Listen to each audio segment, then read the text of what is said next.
اعوذ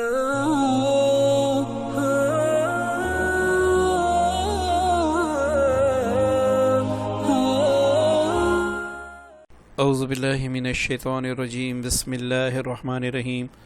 السلام علیکم ورحمۃ اللہ وبرکاتہ۔ پیارے دوستو، سورج گرہن کے حوالے سے کچھ اعمال پیش کروں گا۔ میری کوشش یہی ہوتی ہے کہ آپ کی خدمت میں وہ اعمال پیش کروں جس سے آپ کو ایک تو یقینی فائدہ ہو، دوسرا آپ کا وقت ضائع نہ ہو۔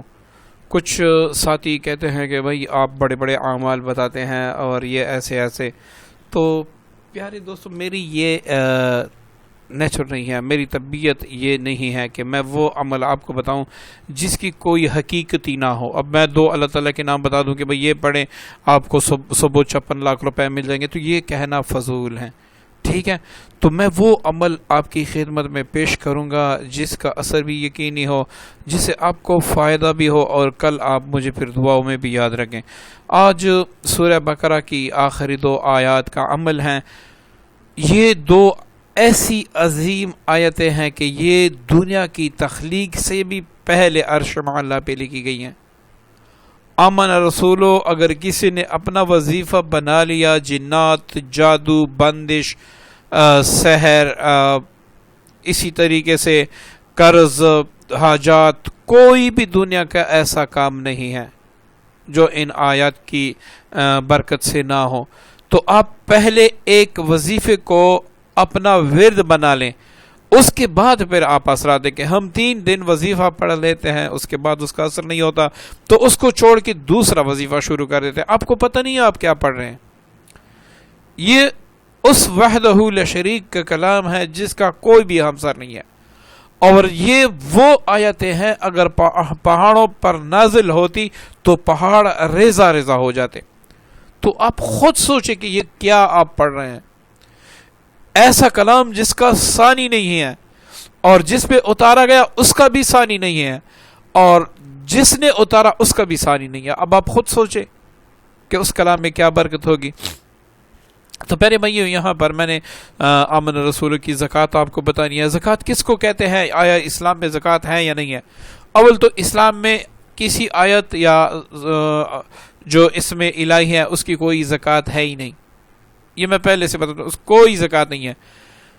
صحابہ کرام ویسے پڑھتے تھے، اس میں اثر ہوتا تھا، لیکن ایک خاص وجہ ہے جس کی وجہ سے ہم زکوٰۃ ادا کرتے ہیں، وہ یہ کہ ایک تو ہم قرآن پاک سے بہت دور چلے گئے ہیں رسم و رواج کی طرف، دوسرا ہم جھوٹ بھی بولتے ہیں، غیبت بھی کرتے ہیں، زنا بھی کرتے ہیں، گناہ بھی کرتے ہیں، سارا کچھ کرتے ہیں، جس کی وجہ سے ہماری زبانوں میں تاثیر بالکل ختم ہو چکی ہیں۔ تو اس تاثیر کو بحال کرنے کے لیے ہم کسی آیت کا چلہ کرتے ہیں، اس کی زکوٰۃ ادا کرتے ہیں تاکہ ہم میں تقویٰ آ جائے، ٹھیک ہے؟ ہم تقویٰ اختیار کر لیں، ہماری زبان سے باقاعدہ نورانیت ٹپکے، تو اس کو ہم زکوٰۃ کہتے ہیں، ٹھیک ہے؟ تو آپ نے آمن رسولوں کی زکوٰۃ سورج گرہن میں ادا کرنی ہے۔ آپ نے کس طریقے سے کتنی بار پڑھنا ہے یہ سارا طریقہ میں بتا دیتا ہوں۔ تو آپ نے کس طریقے سے پڑھنا ہے؟ اول آخر درود ابراہیمی 21 بار، آمن الرسول آپ نے 543 بار پڑھنا ہے۔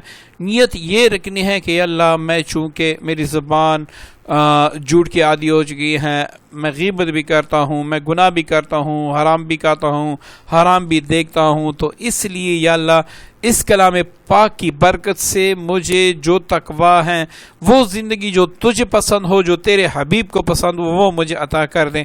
آپ نے اس نیت سے پڑھنا ہے 543 بار۔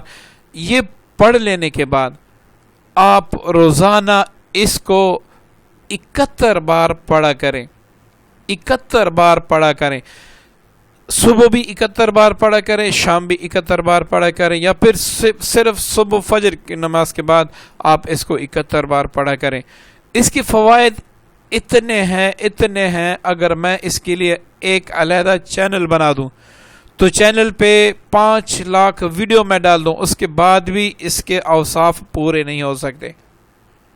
میں کوشش کروں گا کہ اس چینل پر مسلم وظائف ٹیچر پر میں اس کے زیادہ سے زیادہ اعمال پیش کروں، اور دوستو میں ان لوگوں کو دعوت دیتا ہوں جو ہزاروں وظیفے کر چکے ہیں، جن کو جنات سے خلاصی نہیں مل رہی، جن کو جادو سے خلاصی نہیں مل رہی، وہ تک چکے ہیں کہ بھئی اللہ تعالیٰ ہم پر اپنا فضل کیوں نہیں کرتا، اللہ تعالیٰ ہم پہ اپنی رحمت کیوں نہیں کرتا۔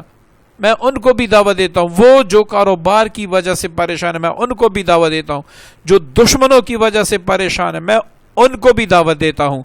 آپ یہ پڑھ لیں، سورج گرہن میں یہ پڑھ لیں، اس کے بعد 71 بار اپنے معمول میں رکھیں، 2 وقت بھی رکھ سکتے ہیں، 1 وقت بھی رکھ سکتے ہیں، پھر آپ کمال دیکھیں، آپ کو دوسرے کسی وظیفے کی ضرورت ہی نہیں ہوگی، آپ کو دوسرے کسی وظیفے کی ضرورت ہی نہیں ہوگی، بس یہی ایک وظیفہ آپ کی تذکیر کے لیے، آپ کے جاؤ جلال کے لیے، جادو جنات کو دفع کرنے کے لیے، دشمنوں سے حفاظت کے لیے، یہ بس کافی ہے۔ ہم نے بس صرف اس پر عمل کرنا ہے، اللہ کی ذات پر یقین رکھ کے شروع کرنا ہے، باقی پھر آپ دیکھیں کمال کیسے کیسے ہوتے ہیں، معجزات کیسے کیسے ظہور میں آتے ہیں، کیسی کیسی کرامتیں آپ کے ہاتھ سے ہوتی ہیں۔ ٹھیک ہے جی، تو یہ چونکہ پہلا عمل تھا، انشاءاللہ میں کوشش کروں گا کہ اس کے تفصیلی اعمال میں روحانی وظائف ٹیچر اور جو روحانی وظائف افیشل ہیں اس پر بھی میں مسلم وظائف ٹیچر پر بھی میں اپلوڈ کر دوں، انشاءاللہ میں وقتاً فوقتاً اپلوڈ کرتا رہوں گا۔